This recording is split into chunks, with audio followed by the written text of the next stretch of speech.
everybody. Welcome back to America's Real Estate Show. We're so excited that you're with us today. I'm Ashley Polito, your host, and we feature top producers every single week so that they can share their secrets to success. The strategies, the playbooks, everything that they're using right now in their business. And I cannot wait for you to meet the two superstars that we have with us today from Houston, Texas. So let's say hello to Josh and Terrence. Hello. Hello. Hey, excited to be here. Awesome. Yeah, well, we're so excited that you're here. Thank you. Yeah, for sure. Super fun. Okay, so I always like to start with a little shout out party. So who would you like to give some big hellos to?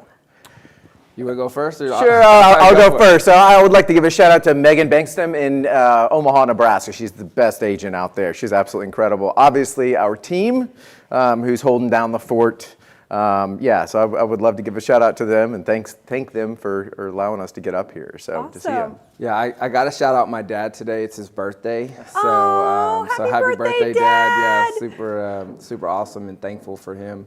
Shout out my wife, who's taking care of our daughter back home, and our team who's holding down the fort, and a good friend and sort of a colleague of ours through a coaching program, Julie Corrado out in Connecticut, who's really encouraged us to go on camera and share your story and stuff. So just want to shout her out. So.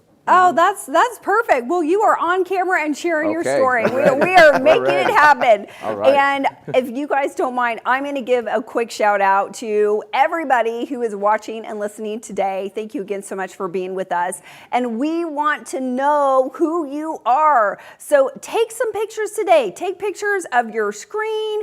Post them and tag America's Real Estate Show, because we have so many viewers on the other side of this camera and we want to feature you on our page. So take pictures, put them out there and tag America's Real Estate Show, and we want to flood our page with all of those awesome photos today. So big shout out to everyone who's tuning in today to see you guys. Yeah. All right, so I'm going to start off with a little highlight reel, okay? Your accomplishments are insane. So let me read those off and then we're going to get going into our conversation. Sound good? Okay. Yeah, okay. So if you can believe this, just the two of you, which I'm still just in awe saying that, just the two of you have done over 1,500 units.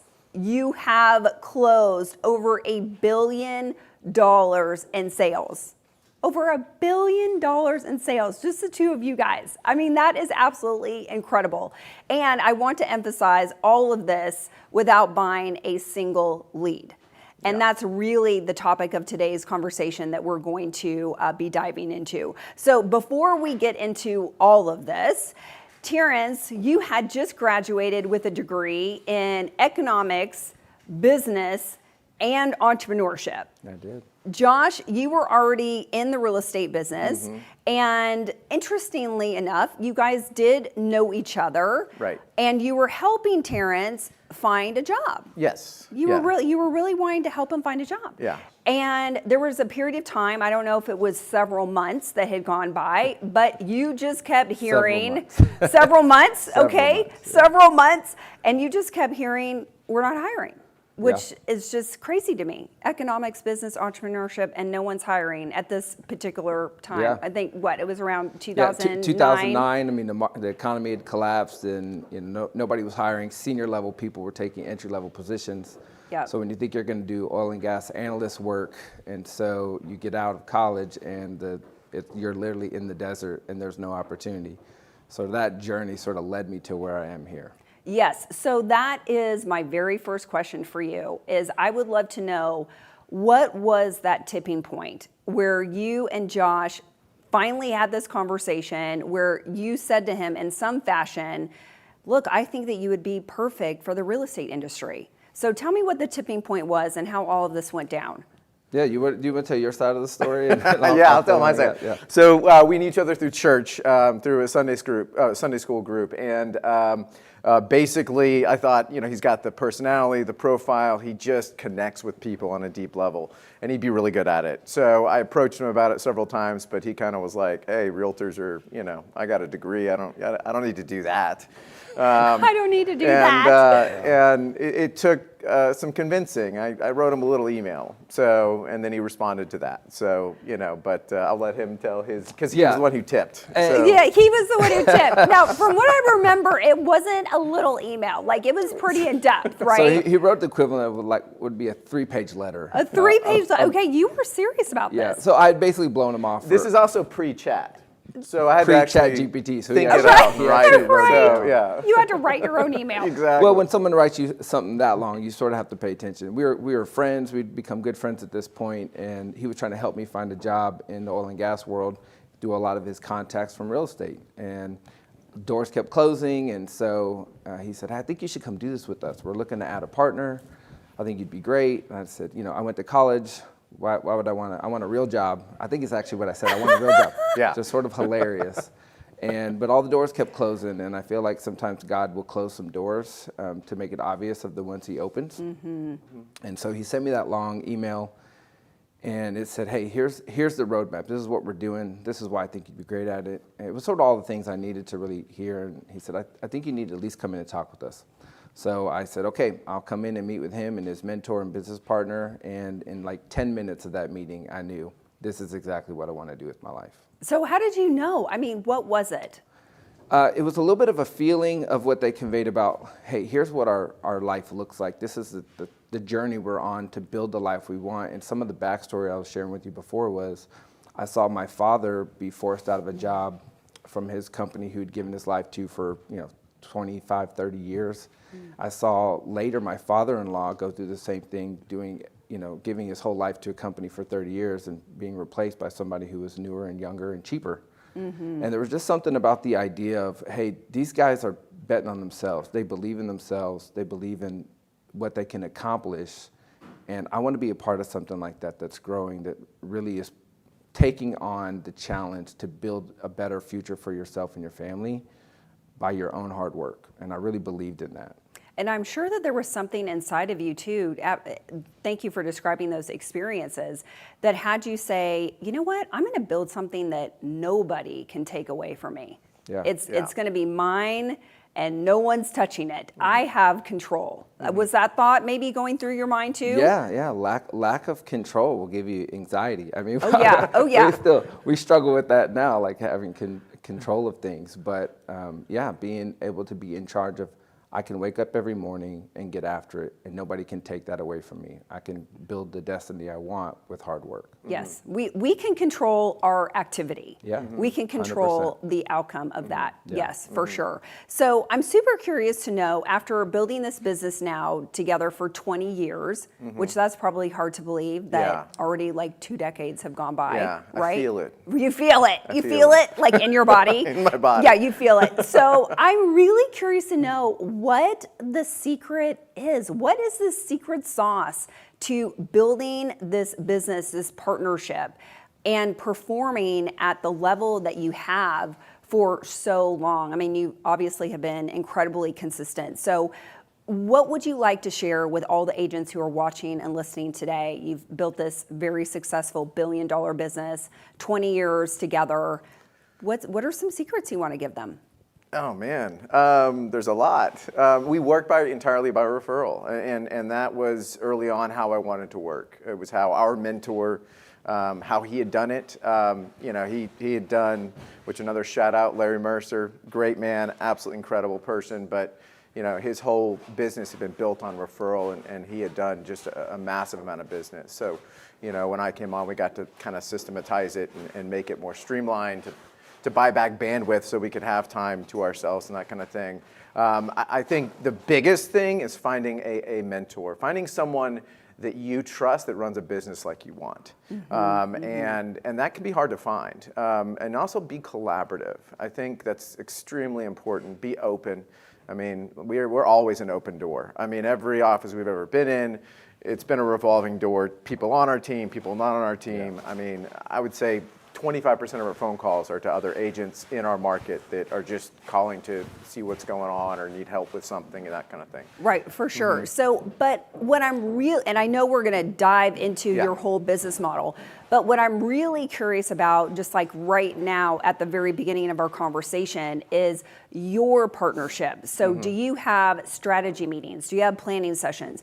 What is it that's helped the two of you stay so aligned and going in the same direction? Because truly, I mean, you know, if you think about it, with 2 decades having gone by, you really have grown up, I would say, together, right? Grown up personally, grown up professionally. So, and a lot of times 2 people can go just completely different directions. So how have you prevented that from happening? How have you just continued on this straight line? Yeah, we always say we're kind of brothers from another mother. Yeah. You know, with a similar mentality. I mean, I think, you know, we had a shared faith, which really helped. That was sort of a foundation of our relationship. And so I think we were on the same playing field with regards to that. But then it was just sort of great to have somebody who shared the same vision. I think maybe we fell into that by accident, to be honest. I mean, a lot of people are like, how can you orchestrate that? I don't know that we could have. It just sort of happenstance that we both were about the same age with the same vision and same dream and same hustle. And as we've grown teams and shrunk the teams and grown them again, we realized that's actually a lot harder to put together than people imagine. And so I'm just thankful that it happened with us. I don't know that there's a secret sauce to recreate that. It just has been a blessing that we have been on the same page. I mean, we laugh. We've never been in an argument. I think we got in an argument one time about I really wasn't even an argument. I think I hurt his feelings. He made a cutting board from me because Josh is very talented at lots of things. He made me a gift, basically, and I immediately did what I tend to do is critique how we can make it better, which is what I do in real estate all the time. Maximizer. And instead of just appreciate the gift, I was immediately critiquing it, and I could tell that was definitely the wrong approach. I should have been thankful and received it. That's the most cross we've been with each other in 20 years.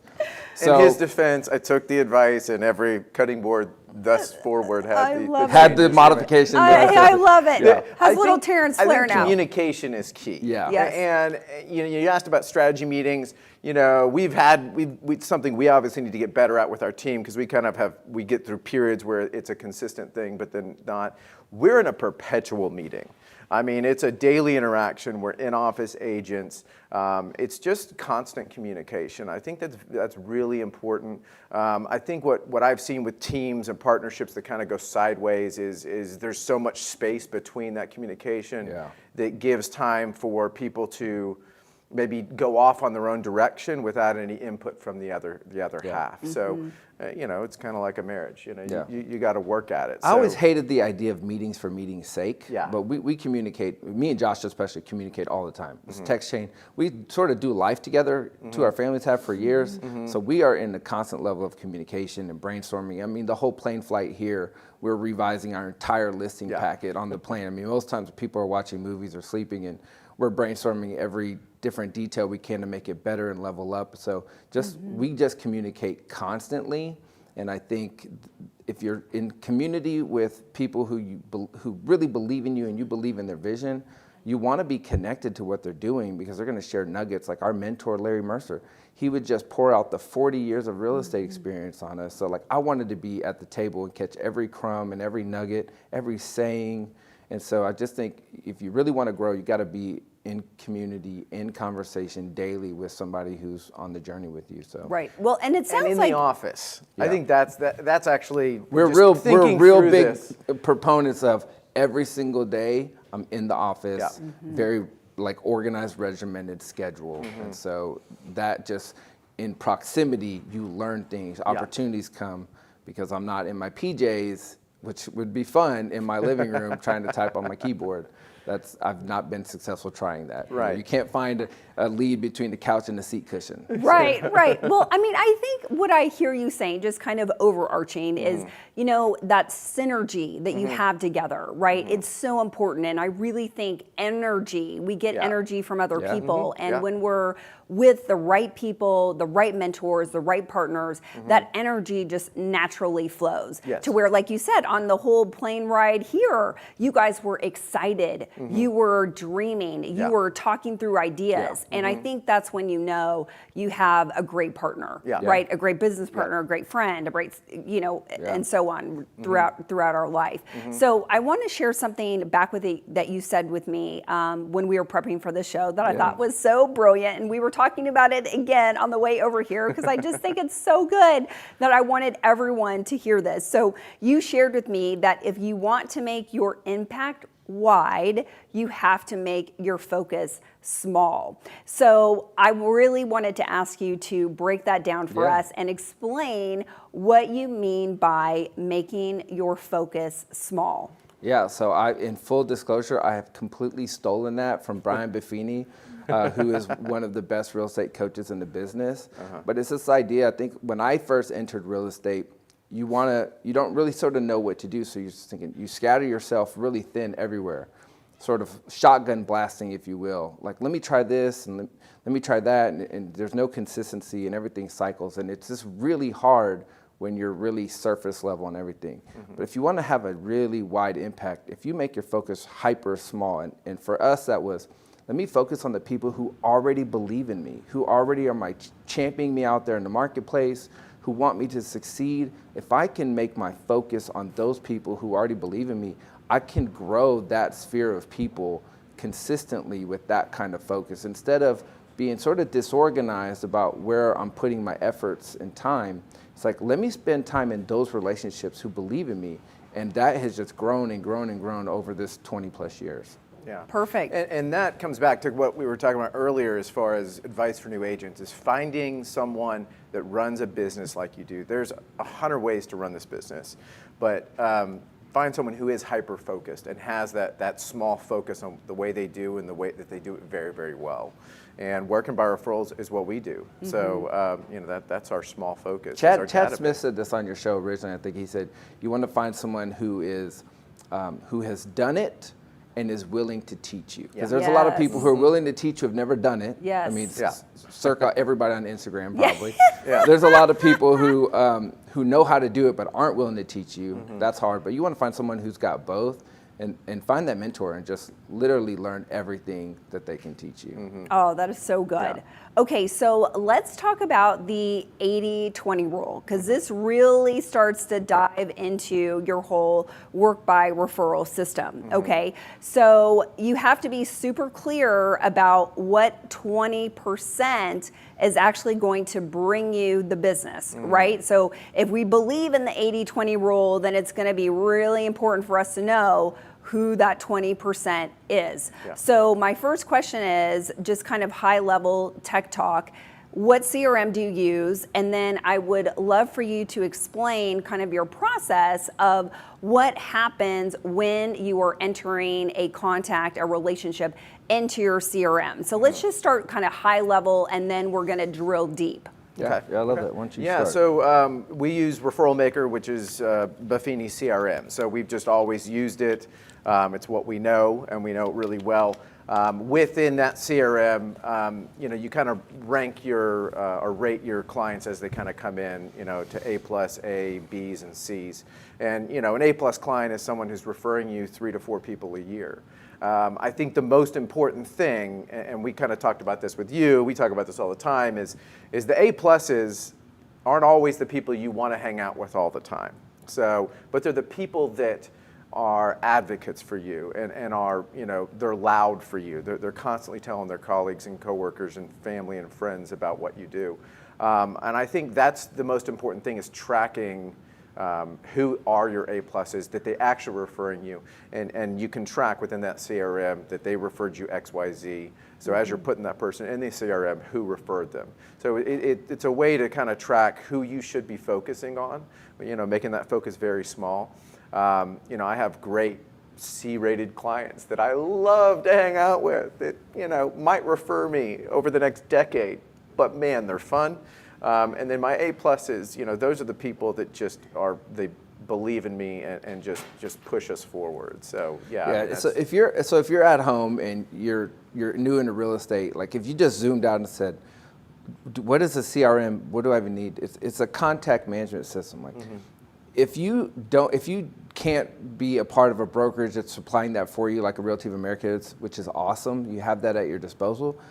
start with an Excel spreadsheet. That's Yeah. literally what I did. Before I was paying for anything, I just said, let me get an Excel spreadsheet and put all of my contacts in there. And then I tried to organize those contacts by people who believed in me, people who just I knew, people whose like name I got from some directory somewhere. And so figuring out, okay, who are the people I need to be spending time with? We've really leaned on our CRM system now that we use, because it does some really key things, like Josh was saying, to keep you focusing on the people who are generating the business. And that Pareto principle of the 80-20, that 20% of the people are going to generate 80% of the business you're going to do. And what he's saying is right. Most times we sort of generally want to hang out with people like us or that have our personality.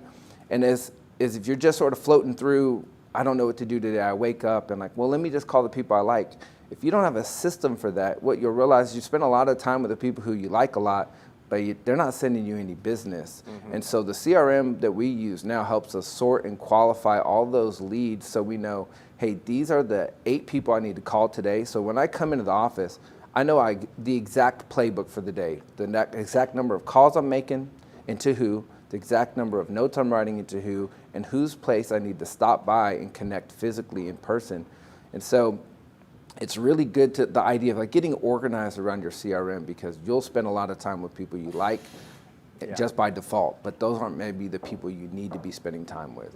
Yes. So, I mean, and it's not so much about the tool, because there are tons of CRMs, Sure. right? So it's whichever one you're going to use and be the most strategic great and ones out comfortable there, with. But let's drill this down for everybody and help them understand how you are categorizing your relationships, because I think what I really want everyone to learn today is your model, so that they can apply it in their business no matter what CRM they're using. So if you would just kind of step us through your system of our A's, our A pluses, our B's, take us through that so that everyone listening can apply this to their own business. Yeah. So I mean, my A pluses are going to be people that refer me 3 to 4 people a year. And that's a small pool for me. So, you know, that's that 10%, maybe even 5% of the 20%. So, you know, those are the people that I'm hyper focused on, that I can track, that, oh man, they refer me. You know, I may not even see them but a few times a year at lunch or whatever, but they just are you know, loud, and they got a megaphone with my name out there. So that's my A pluses. My A's are people that I've usually recently closed, that maybe have referred me, you know, 1 person a year, that kind of thing. My B's are people that, you know, I closed last year, and you know, we kind of look at it as the way we're always trying to move people up in their ranking. So, you know, someone who closed last year, I need to be probably focused a little bit on them and making sure that maybe they have a megaphone, but I'm not top of mind. So how do I become top of mind? So you know, you kind of have to train your database, almost train your clients to really be an advocate for you. C's are people that, you know, maybe I sold, I haven't heard from them, and we always joke about the people, you sell them a house and you don't hear from them, they don't respond to anything. 7 years later, they call you like they just bought their house yesterday. Hey, we need to sell our house and we're going to buy another one. You're like, okay, I didn't know you were still alive, but great. So those are kind of the C's, and the D's are deletes. So the D's are people that kind of move out of our database. You know, either A, their sister got their license and actually stuck through COVID and now is doing pretty decent, so that's their loyalty. You know, the C's are the people that their friends got their license during COVID and they're just not going to make it. And we know that. So, you know, but I think it's important when you know, and those numbers can be whatever you want them to be. But the goal really of it is your A plus people, you want to be, these are the advocates. These are the people who believe in me, who are referring me business consistently. Those are the people that are at that top tier. And you have to focus on generating and building those relationships, because they're already your biggest champion. So they're going to tell the most people about you. And as you slide down that rung, it can be, you know, maybe they refer you 2 people or whatever. You can play with whatever that number you want to be at different levels. But the goal is identify who are the top contributors to your success and be relentlessly focused on building those relationships. And then, as Josh would say, We're trying to move everybody up the ladder. Yeah. And there are some really strategic ways you can do that with how you teach people how you want to be referred. And I think so often we just sort of put them in a database and they get a drip campaign once a month and we hope they sort of figure it out. But you have to teach people how you want your business from them to come. And so we are really systematized on that, on items of value that we give them. It's sort of trying to get everybody to become A+ clients. I mean, our dream would be if our entire database was all A+ and we spent, take everybody on a cruise or something. I don't know so we can spend time with them. But the goal is you can set those parameters however you need to. Maybe you're starting out and you're like, I don't have like 20 people who even refer me. Who are the people, like maybe it's your mom, maybe your dad who owns a business, they believe in you. Those are the people you want to be in their space, encouraging them how to refer you business because they already believe in you. So sort it however you want, but for us it's usually multiple referrals in a year is an A+ client. And then after that it's maybe one referral or maybe they have referred me in the past, and then you move down that ladder as you go. Yeah. And I think it's important to really ask for the referral. That was always, that's still, everyone kind of is scared of that thing, right? Scared of asking for business. And there's nuances and ways to do it. And I think with a good coach, they can kind of help you figure out what your style is and how to do it where it's organic and natural. But, And when to do it. There's so much strategy in this. Yeah, it matters a lot. Yeah, because a lot of people will think, oh, I called my client. We had a great conversation. We get off the phone. That checks the box. And I think one of the most dangerous things about that is the communication you assumed happened that didn't actually happen. And the fact of the matter is, you need to be strong enough and asking for referrals and teaching them how to look for them. Right. So, I heard a couple of things that I want to highlight. Number one, it sounds like the CRM that you're using, when you get to the office, it sounds to me like it has some type of dashboard and it's already presenting to you, these are the people that you need to call or write notes to or do a pop by or it's giving you some sort of activity. Yes. So to me, that is brilliant because it is reducing what I guess I would call decision fatigue. Yeah. Right? So, word. and I That's a would great think word. that that's really going to help you maximize your time. You're probably a maximizer like me. We're always looking for ways to maximize something. So your CRM is helping you maximize your time by taking the guesswork out of it. Yeah. And then another thing that you mentioned is that you're very strategic in figuring out how to move people up kind of in the rankings, if you will, right? Yeah. Like we want everybody to become a raving fan. And you mentioned a couple of times, Terrence, that there's a lot of strategy behind this. So maybe just give us a couple of ideas. And I know we're going to get into talking about your events here in a little bit, but chat with us about the calls you're making, the notes that you're writing. What activities are you doing and how are you teaching, like you mentioned, which was great, how are you teaching your database to refer you? So let's talk a little strategy about that. Yeah. Within the CRM, you can make pretty exorbitant notes about them, kids' names, birthdays, that whole thing. So when it is time to make that call, when you pull them up, you've got a lot of info. We're touching our database frequently enough that I'm remembering the last conversation we had. Their kids are about to head off to college. How's that going? That kind of thing. The Popeyes, and I don't know about other CRMs, and this is actually something I love about Referral Maker, is the app on the phone.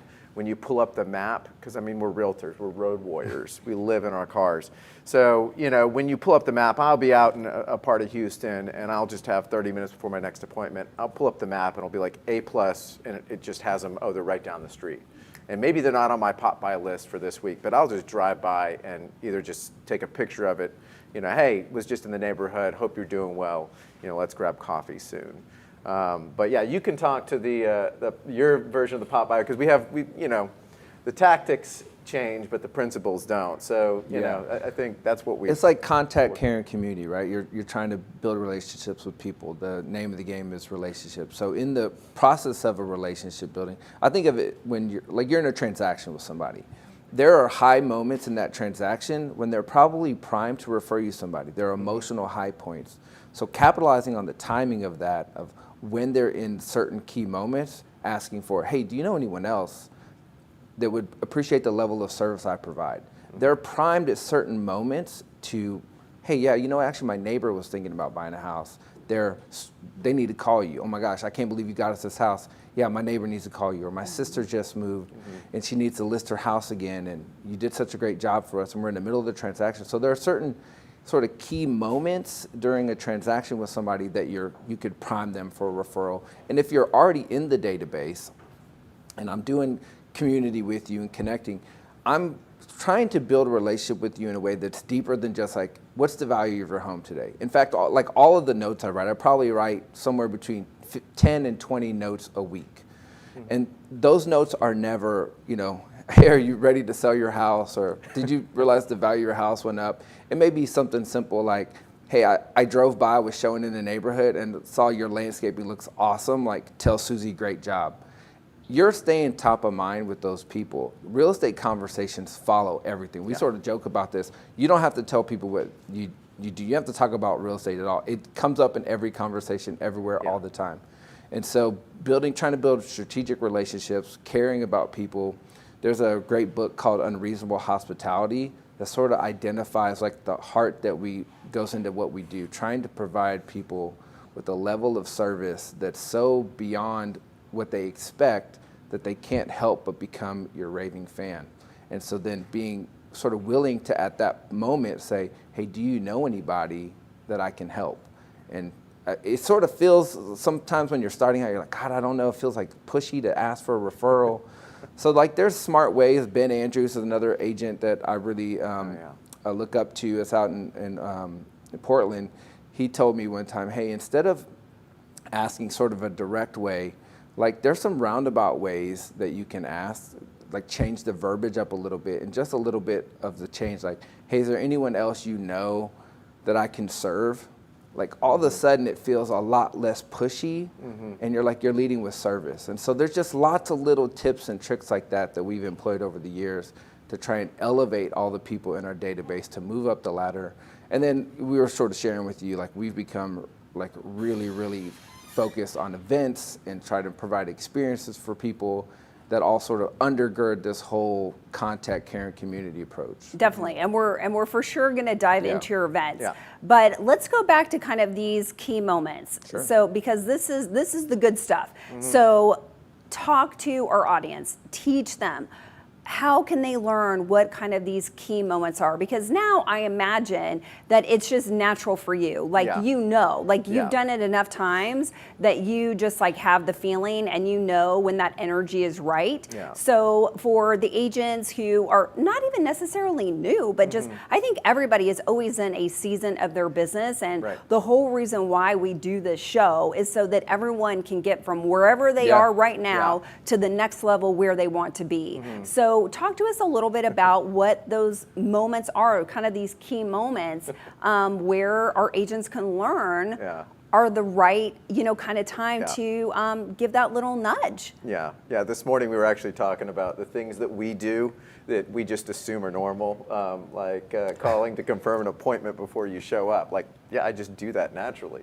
But anyways, I think during the transaction, I think for me, what I see is that kind of into the inspection period. Like they're going to be at the office. I mean, it's going to be a topic of conversation with their coworkers, around the dinner table, where they go to church, where they do life, that kind of thing.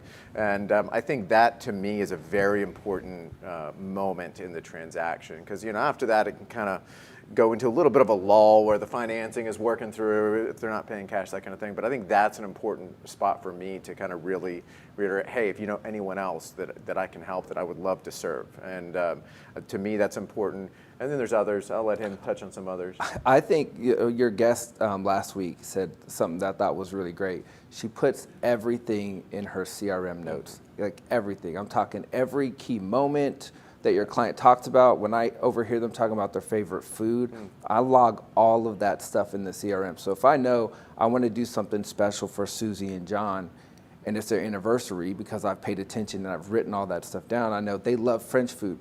So I'm going to book them a reservation at a French restaurant that they haven't been to that I know they'll love.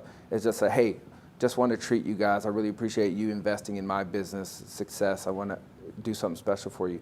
It's like little ways like that that you can really elevate your business where you're providing a level of service again that's just so above and beyond. But like taking notes about that stuff is super key. I mean, most time we're talking and we're not listening at all. And like start paying attention to what people are saying and start logging all that stuff in. There's AI tools now that will record every conversation for you and like transcribe it. You don't even have to pay attention, but I would highly recommend paying attention. But there are just little tips like that with putting information in. I'll give you an example. I had some clients who have an only child, and she's their life, sort of like probably like my daughter is for me and my wife. And she's never really been away from home, and she was just launching away to go to college, and it was like a super critical moment in their lives. They're going to be empty nesters for the first time. They're nervous for their daughter who's going away to a school that's just far enough away that you can't just jump in the car and pop over. And so I found this book, How to Survive the Empty Nest, and like how to survive your first year of college. And just a little gift like that. Like, hey, I know you're in this new season that's just starting. Like, I think this might minister to you. Like, they couldn't believe it. They thought, you really listened to the things that we were sharing about our lives. Thank you. And then they referred me to their 2 neighbors. So, I mean, it's sort of like that process of, again, unreasonable hospitality as that dovetails with everything you're doing in real estate at every touch point. Right. Just being so intentional. Yeah, the anniversaries are pretty key. Especially calling the husband about a week before the anniversary. Do a little reminder and just call. being like, hey man, I know your anniversary's coming up, what's going on? Which, they'll really appreciate. But, that's actually, he brought up the French restaurant because we've done that before. Right. Was in a conversation with a client, found out that he was taking her to a French restaurant. So we actually called ahead and just told the restaurant, we're going to cover the bill. Oh, Didn't tell that's them. awesome. They found out about it at the end of it. And so, those kinds of things, there's just touch points that become more natural. You'll learn your own cadence and kind of like what is important to you and how you do it and that kind of thing. But, Terrence is spot on.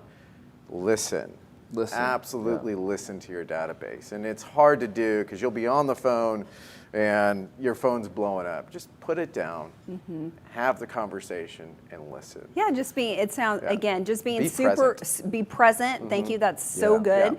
And be intentional and take tons of notes and make sure it goes into your CRM. Yeah, so you put can everything in that. It's like the in Bible there. for you as Yes. a real estate agent. Like For lean sure. on that. No guesswork, like put it all in there, and it gives you the roadmap for success. Yes. Now, you mentioned the book. I want to highlight it for everybody, Unreasonable Hospitality. And this is a book that you have largely, I would say, just it's been a huge influence on your business, right? A big foundation for your business. So for those who haven't read the book, just quick overview on what is kind of the underlying principle of the book. And then let's talk about kind of the core concept of the book and maybe the top, I would say, 2 or 3 ways that you've really integrated those concepts into your business. Yeah, so I'd say high level of the book is finding ways to exceed people's expectations. So like there's some sort of normal expectations in a real estate transaction that people sort of expect to happen.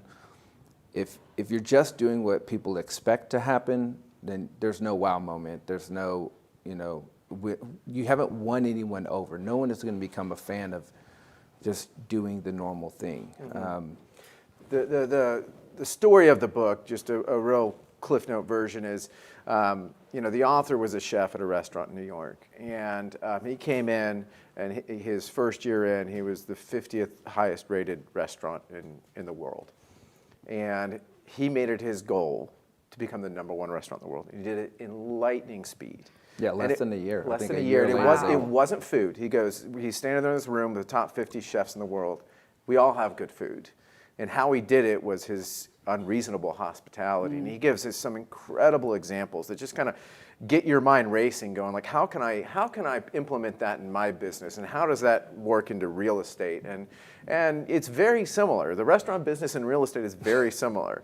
You're juggling a lot of different people, a lot of different scenarios all at the same time, but being present enough to hear what the person wants and needs and actually doing that is something that does stand out. You can get it if you have Spotify, that you can listen to the book. So I know people don't like to read nowadays, but you can get the Audible. It's a great book. What we've tried to do as a team is take the principle of that book. So what he did was they sort of had these big meetings to go, okay, let's identify every touch point in the restaurant business, like from the reservation to the sitting down to paying the bill, like every touch point. They identified them all and then drilled down, okay, how can we make that better? How can we make that more impactful? And they just did this over and over until they came up with their blueprint for how to serve the restaurant industry. And that's what took them from 50 to #1. And we've tried to do that in our real estate business, okay?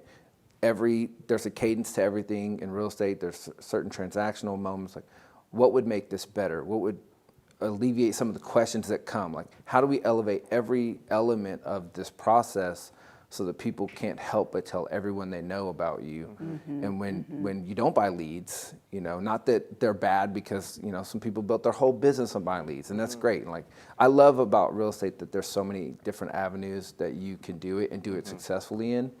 I just never wanted to do the kind of business that I didn't like myself. Like if people door knock and they're great at it, I never wanted to do that because I don't like when people knock on my door. So it's like, okay, but I love serving people. I love finding ways in a transaction to wow somebody's expectations. So even simple stuff like a video explaining a certain part of the transaction in a really easy, like 4th grade understanding way, because I wanted to get those things in front of them before they could ask the question. That was always our goal, is can we answer the question that you're going to have before you can ask it? Because we always want to be ahead of you.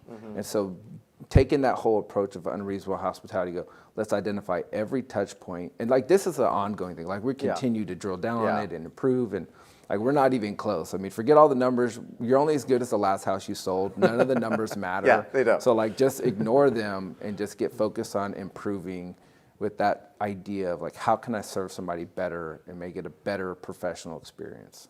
Well, I mean, you all are doing an amazing job, because let's talk about your events, which are definitely legendary. It sounds like you have clients who tell their friends, like, hey, you better find a way to work with Terrence and Josh because you want an invite to their extravaganzas. So I think that's pretty cool that they're going out of their way to say that to their friends. So I do want to kind of touch on and dive into a few of your events. Before we do, what would you say are the top 3 just like must-haves as part of your event framework? So these are the things that you always know are going into creating your events. What would those be for you? It started out early as the theme was always a few of our favorite things. So, that's something it's evolving with us, with our stage in life. And it helps us kind of shine a light on certain things within the awesome city of Houston. So that's always been, it reflects our personalities too. So, the other things are, we do a couple of big events every year, or frequently. So we do a Christmas party. We're doing it every other year so our families don't hate us, because it does consume a large swath of the holiday season. So we do that every other year. We do a big event in the spring, typically, Day in the Park, which is kind of more geared towards our family. I think what's important is designing your events around your database. And when you're doing, when you're working a CRM, you know what stage of life your database is in. And we've actually had smaller events where we've kind of directed, we know that this section of our database is going to really engage with this event. And so those are the ones you're going to focus on to really get them to come and that kind of thing. Be it, mommies and kids, we run it at trampoline parks and things like that, So you can kind of cater those events to certain sections of your database. I mean, we took a bunch of men on a weekend-long fishing extravaganza. There was only a certain section of our database that this is really going to appeal to. Right. So knowing your database really well, and I imagine you guys love to create great experiences, and so you're going to think about what is going to create that great experience. So let's dive into the example. You mentioned the French Culinary Institute, which I thought this was such a phenomenal idea. So just high level, tell us what made that that event so special. So we can just give everyone just kind of a behind the scenes, sneak peek. Since we didn't get to be there, I want to imagine being there. So if someone wants to try and recreate something like this, they have kind of a model to do that. And we didn't actually talk about this in our meeting, but the only reason that all came together was because a client of mine originally invited me to go to the restaurant at the Culinary Institute. She was French. So we met there for lunch one day, and I'm like, I didn't know this existed. So there's an incredible Le Nettois in Culinary Institute in Houston. It's the French Culinary Institute. And we just, it became one of our favorite things. We love French food. It's his favorite cuisine. It's up there for me too. But we did, the year we did an event there, it was the Christmas party. And we got to know the chef through my client. We got to know the owner. And we got to basically rent out the entire Culinary Institute. And it wasn't something they had ever done before. So we were kind of like the testing ground. But it was such an experience because A, we love food, we love to cook, but it was kind of interactive. The huge kitchens, the food was coming out and being cooked, and the people got to go interact with that. We had pictures with Santa, we had magicians, we had musicians, we had photo booths, we had, they have a huge speaking auditorium. So it's those kinds of things. It was one of our favorite things. And so when it's one of your favorite things, it's easy for you to get excited about it. Oh, for sure. And then our goal is to make our clients excited about it. And, yes. And they were. I mean, it was just an absolute phenomenal experience. It sounds like, it's making me hungry. Yeah. Just thinking about it. Now, something else that you've done, just to kind of keep along this theme of your favorite things, and you're very intentional about creating these wow moments and experiences. So something else that you've done is this custom tobacco blend. Oh, yeah. Which I thought that was super cool and unique. So talk to us about how this custom tobacco blend came about, and then how you ended up integrating it into one of your Christmas extravaganzas. So we had, this is probably pre-kid, or no, early kid. We enjoyed a cigar and a pipe. So there was an incredible pipe and cigar shop in Houston that we would go to and just kind of get our stuff from and that kind of thing. And we got to know them. So one of our Christmas parties at Patterson and Floyd, that was the website it used to be. We just got to know them, and one of the events was, one of our first Christmas parties, we had a cigar bar outside because we had all these. It was a surprise hit with the ladies, which we really didn't expect. So you sort of craft these experiences for people, and we're paying attention who actually enjoyed it, and it really sort of surprised us. So the next Christmas party, when we sort of upped the ante, the Christmas party was a 400-person invite, and we had Santa and Mrs. Claus and elves and a treasure hunt for the kids that they got a gift on Santa's lap. So we created all these experiences, and somebody thought, hey, I like smoking a pipe, but what do most people not know how to do is smoke a pipe. It's like kind of intimidating. Like, I don't know, I don't even know how to start. So we just partnered with that business who we were already a patron of and said, hey, will you make us a custom blend for the party? It'll be something signature that the guests get to take home with them, and a bunch of corncob pipes. So they were happy to partner with us and say, hey, 400 people are going to get to know our business. So they came, they had an attendant do the whole thing. Hey, here's how you do it. This is how you tamp it down. Here's your custom blend. You can take it home with you. And so it was like a party souvenir that was like a really fun interactive. It was a wild hit. I didn't think it was going to be as popular as it was, but just little elements like that of trying to make the experience just fun and memorable. Even to this day, our clients are like, I still have that pipe. Of course they do.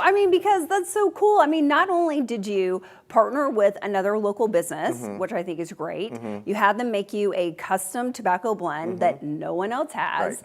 Then you essentially curated this experience. You had someone come teach them how to smoke a pipe.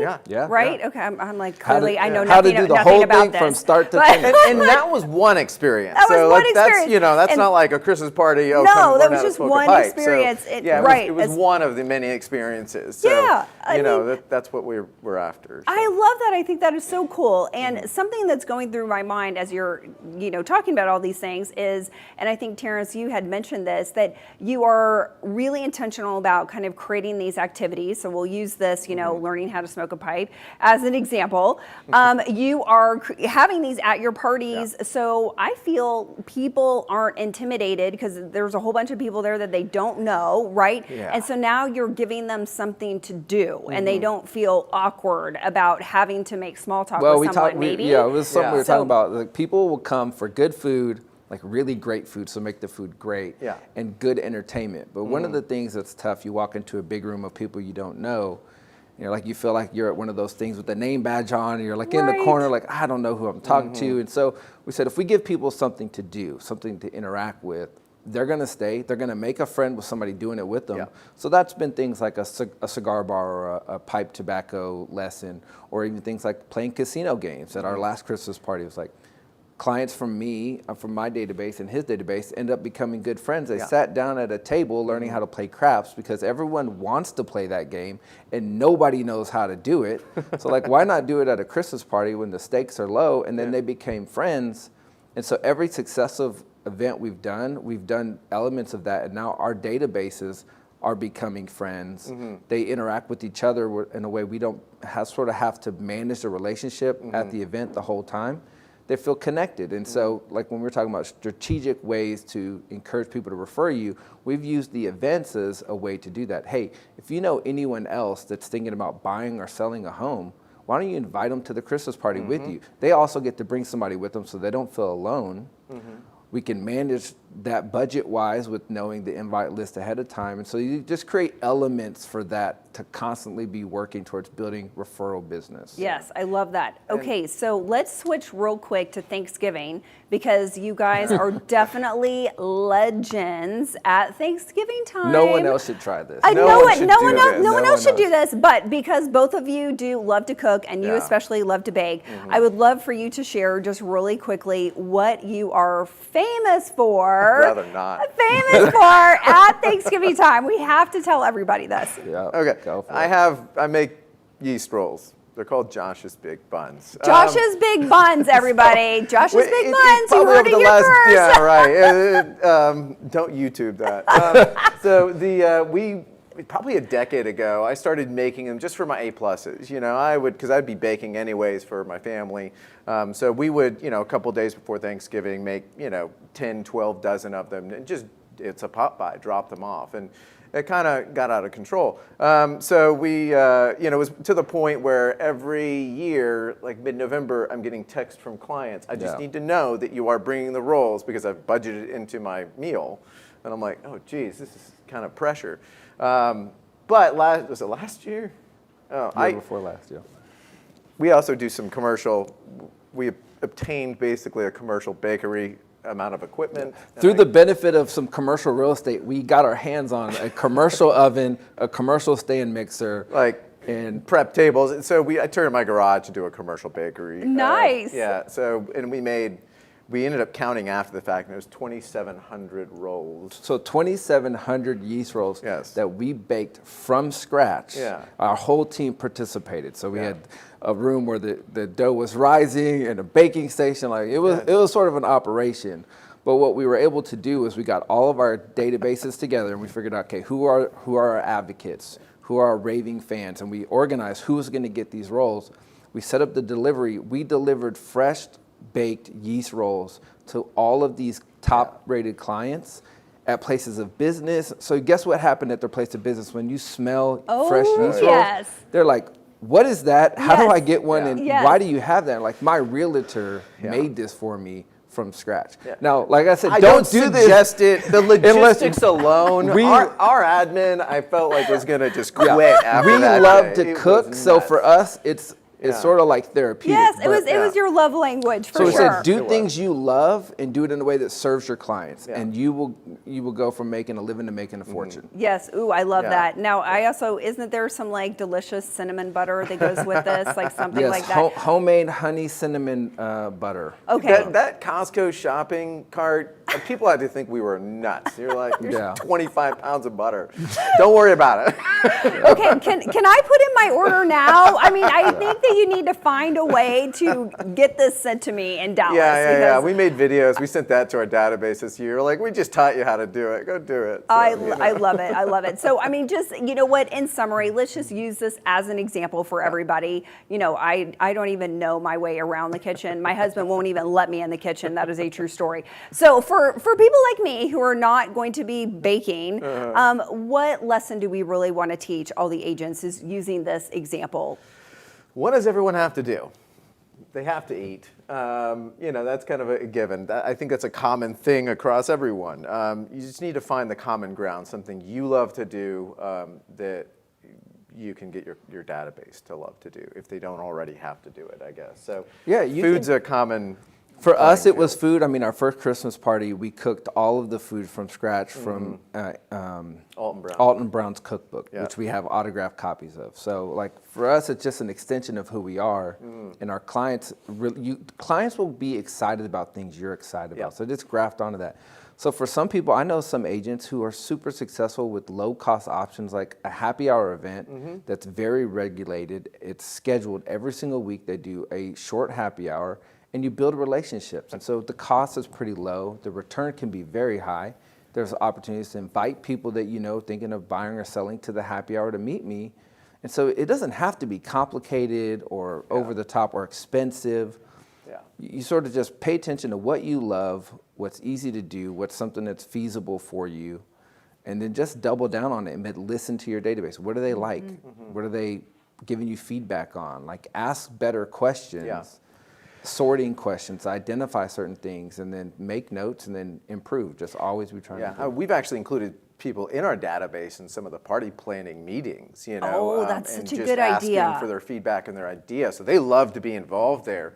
And across the board, too, it's like people with families in our database, singles, married, no kids. So when you include the sort of the stakeholders in your success, you start to get really good insight on, hey, what should I be doing?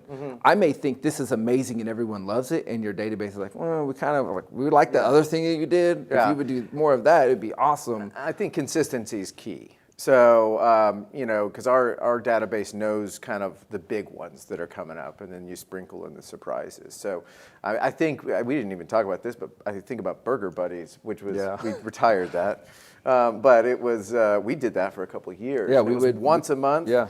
We basically just put out there, hey, we're going to go, we're going to take a tour of the best burger places in the city. And so, I mean, Houston's huge, big food town. So we opened a Facebook page. We ended up having strangers show up wanting T-shirts. You know, you're like, okay. Yeah, we had T-shirts made like Burger Buddy. You had Burger Buddy merch going on here. We did. Okay. Yeah, it was great. And exposing people to stuff they don't normally get to be exposed to. But everybody likes a burger. That was an easy one. I mean, you kind of have to figure out where are you doing life too. So, you know, if it's golf, if it's, you know, whatever. Well, and I love your idea about including them in the planning of some of these events. I mean, I think that's a really genius idea. And you'll know who to include. Who to include. So they're going to be A+ people, and they're going to be very outgoing A+ people that, you know, you'll be invited to their parties, so you'll know these people have a vision. They know what they're doing, so they need to be included. And, and it gives them a reason to become even more of an advocate for you. Oh, I love that. Yes, you're just, you know, just elevating again, just kind of that raving fan status. Okay, y'all, I mean, I could keep going and talk to you forever. We're going to take just a quick mortgage minute. So don't go anywhere, because we're going to wrap up this conversation with a few rapid fire questions. But for right now, we're going to do a mortgage minute, and I'm going to invite to our show an amazing, amazing woman, businesswoman. She's been in this industry for over 30 years. So if you would please help me welcome to the show, Miss Irma De Leon. Hey, Irma.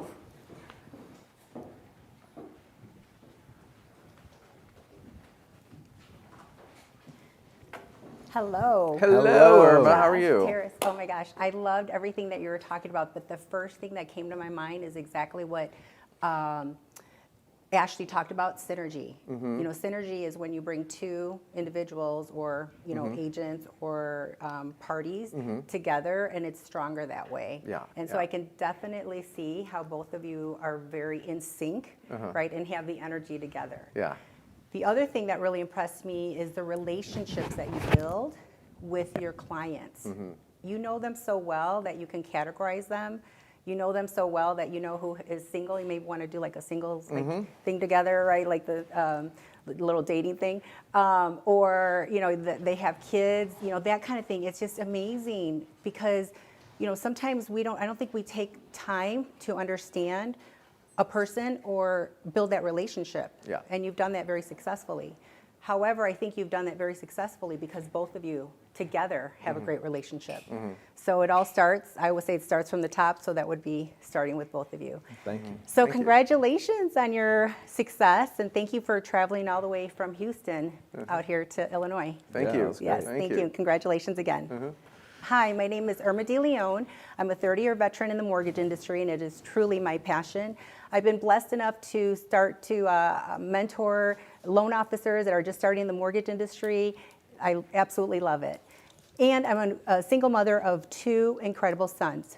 How many times have you worked with a buyer and they're asking you, hey, I'm going to buy a house, I have a down payment, but now you're talking to me about all these other fees. I'm sorry, I don't understand why I need more money. So I'm going to break this down so you can educate your buyer in a more simpler fashion. I always like to say that there are 4 buckets. The first bucket will be your down payment. That down payment is going to be the investment that they make in order to buy the home, and that's going to be dictated by the mortgage program they select or they qualify for. And that can be anywhere between 0 to 20% down. The second bucket will be title fees and lender fees. So let me start with lender fees. Lender fees are going to be those fees that it may take to process that loan and originate the loan. So that could be a processing fee, underwriting fee, origination fee. The title fees will be the fees that are actually charged to transfer home ownership to, or an owner, transfer ownership to the buyer from the seller. And so that would be like your title insurance fee, that would be your recording fees, your notary fees, just to name a few. Then the next bucket will be your prepaid expenses. So prepaid expenses are your homeowner's insurance. Also, your would be your any taxes that you may have to pay that you would prepay. So, for example, homeowner's insurance, you're going to prepay 1 year in advance. That will be the day of closing that will happen. So, with these 4 buckets, you'll be able to explain to your buyers exactly what they will need when they buy their home and make it a better homeowner experience.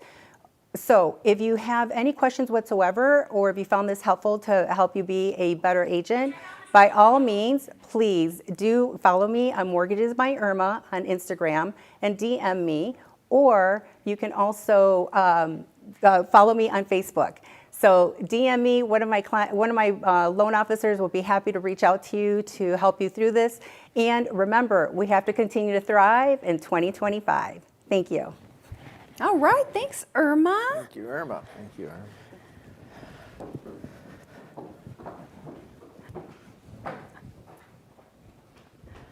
Irma's amazing. Yes. Everybody, DM Irma. She and her team are fabulous. You want them on your team. Okay, so we're going to wrap up with a couple of rapid fire questions, okay? And Terrence, you just said something that I was going to quote back to you because I thought it was so cool. And I wanted everybody to hear this, and I wanted you to break this down, okay? I mean, like, you just have so many good one-liners. So you said, I'm all in on going from making a living to making a fortune. So I would love for you to really break that down. What does that mean to you? Teach us the lesson. What is the lesson there of going from making a living to making a fortune? Well, I think, having experienced the things I experienced with my father and my father-in-law with the loss of jobs, like, I realized you can bet on yourself in this industry and really win. And the goal is these are all old principles. Nothing I've said is new. There's nothing new under the sun. I mean, all this has been stolen from people like Jim Rome in the past, and who've given these nuggets of, like, go get after it on the journey to become successful become a better version of yourself, not just for your self-serving, but for the people that you can bless, the teammates that I can help build their business. Like, go on that journey to go from just making a living to making a fortune so that you can do amazing things with what you've learned and help other people grow. So it's not just even about, it's not, the goal isn't the money. You can't take it with you. I mean, we're all going to die. You can bury yourself with the Ferrari, it just rust in the ground. So just go on that journey of, relentless self-improvement. I mean, I'm relentless. I probably consume more informational podcasts than anybody else I know. And it's like constantly go on that journey of learning, and you'll go from making a living to making a fortune. I love that. I love that. I just podcasts. Thank goodness for podcasts. Yeah. 100%. Before I go over here to Josh, do you have a favorite podcast? God, anything Sharon from Real Brokerage puts out, you should definitely watch. Tom Ferry, Diary of a CEO podcast. There's so many good ones. I even like watching a public speaking one. Vin Gang is his last name. He's a Vietnamese gentleman. He's maybe one of the best public speakers doing podcasts. So just always trying to improve. And I watch all the old stuff, like the old archive stuff from Jim Rome, or watch Tony Robbins. Just it never goes out of style. Well, he said we're road warriors, right? So make your car like a university. Yes. That's where you can learn and level up. So take advantage of the time. Perfect. Okay, Josh, you shared with me that you are fascinated with people's stories. Yeah. So I'm curious to know, when you're connecting with clients over coffee, lunch, etc., what is your secret to making those conversations so meaningful and so successful? Yeah, so just something I've learned, and this is just, I've learned it because it's happened to me before, where just in a conversation with someone, my goal is to always be listening, but always be asking. And my goal is to walk away having learned way more about them and what makes them tick, and there's who they are, and the dynamics that make them, the kind of dad they are, the employee they are, whatever, the leader they are. But my goal is always to walk away from that with more information about them than they have about me. And that's happened to me. It was an experience I had where, conversation with someone, we had left lunch, and I was like, man, I really like that guy. And then it occurred to me, I go, I don't know anything about that guy. But he got to me to talk, and basically got me to completely open up. And he extracted so much from me, but it made me feel good to be seen, to be heard. And then just the fascination of people's stories. There are so many roads that people go down, and I love hearing how people arrive at where they're at, because there's nuggets of truth in there. There's great warnings in there. There's just a wealth of knowledge. So I love that, yeah, people's stories. And with my own database, it also lets me dig deeper into learning more about them and putting those notes in the CRM. For sure. So it sounds like, just make sure you're listening. Yes. More than you're talking. Listening more than you're talking, and going in prepared. There's ways to ask questions that aren't just the boilerplate questions, Instead of what do you do for work, or how's your job, it's like, what's the biggest success you've had recently, or where do you feel like you're failing as a parent? If it's a parent, I'm like, I'm a dad too, so you feel that.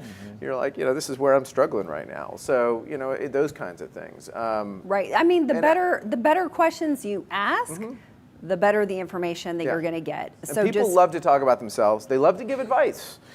So asking for that advice, you have to take it with that grain of salt sometimes, but asking for that advice, and then why do they have that advice, is a great way to learn more about the person. Oh, that's so good.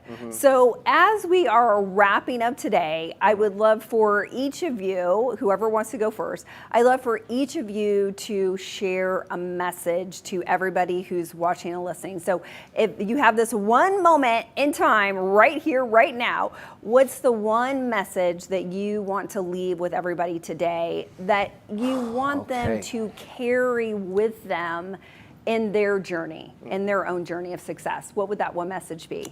I'll tell you mine. It's a little bit of a story. I'm gonna make it fast. So I was first starting out in real estate, like many people who are like struggling. What do I do? How do I survive? And I'll never forget, a mentor took me to lunch, and I'm at this point flat broke. I've got a wife at home. I don't know what I'm going to do. I'm like, can I even make it? I've burned the boat, so there's no going back. I'm all in, but I don't see a roadmap for success because it was a really tough time in real estate, sort of a little bit like some people are experiencing now. And I never forget, it was a burrito place, and we're sitting on the patio, and it was a nice, beautiful, breezy day with the sun out, which is rare for Houston. And I got tears streaming down my face, and I'm like, I don't know what I'm going to do. I'm like, Steve, I'm at the end of the rope. And he said, I'll never forget this. He said, it's your job to do the sowing. It's God's job to do the watering.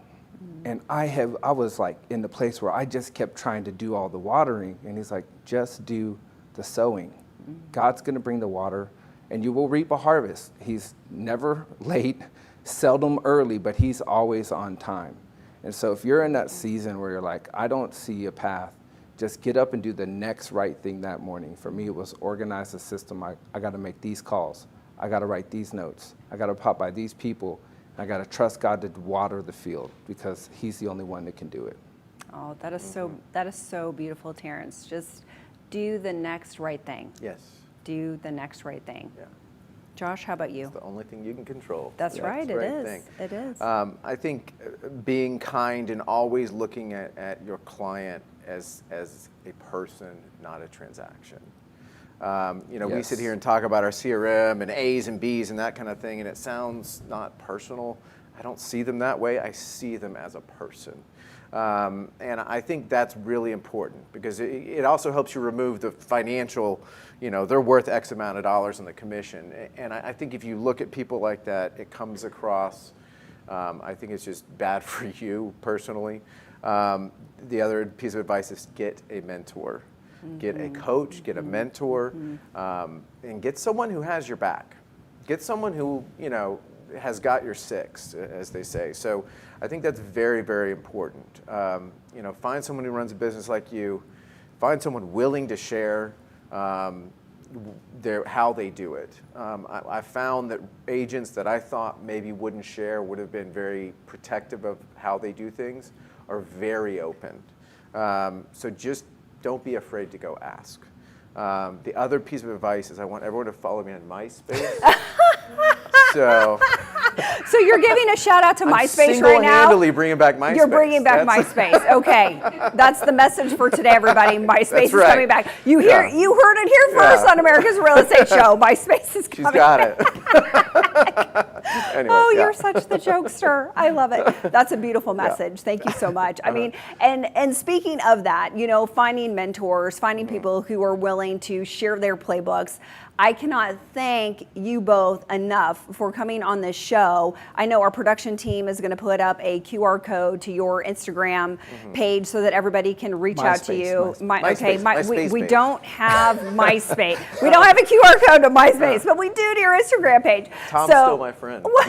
So we're going to send everybody to your Instagram page so that they can reach out to you. And truly, I mean, it has just been such a joy to have this conversation with you. I mean, the two of you are billion-dollar producers. You are just the nicest human beings truly on this planet. I'm so grateful that I had the opportunity to get to know you, to have this conversation, to really share you with the entire community of agents that are out there truly from coast to coast, nationwide. It's just been an absolute blast. So I hate that we have to say goodbye, so let me just talk to our audience on the other side of this camera for a moment. Thank you so much for being with us today. The best way to find out who our next top producer is next week is to follow us on Instagram and, of course, our YouTube channel. Subscribe, hit that notify bell so that you never miss when we are about to go live. Because as you can see, this is a live show. There is no editing going on here, and we want you to be a part of this.